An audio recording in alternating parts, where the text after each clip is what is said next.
c'est enfin terminé. Après des semaines et des semaines de travail, j'ai enfin fini mon stop motion.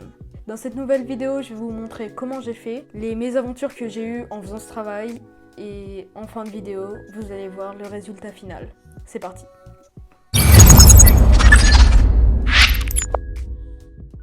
On commence direct par le top 3 des choses les plus agaçantes que j'ai eues pendant ce tournage. En numéro 3, c'est le personnage qui bouge et qui tombe parce que je l'ai mal attaché.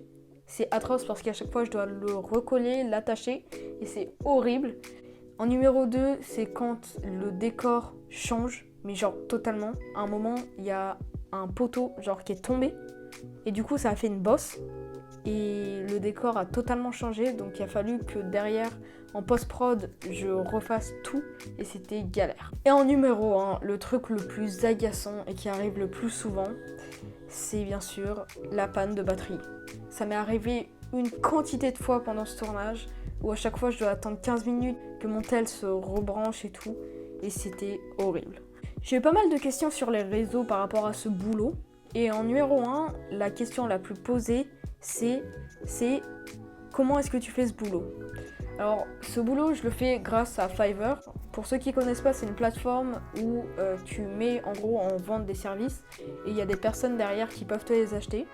Et du coup moi je mets en vente des stop motion et pour le moment j'ai quelques ventes et ça se passe bien.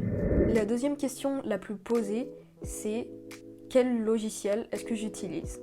Alors pour ma part j'utilise Stop Motion Studio, c'est une application que tu peux avoir gratuitement sur Android, iOS et la plupart des autres marques.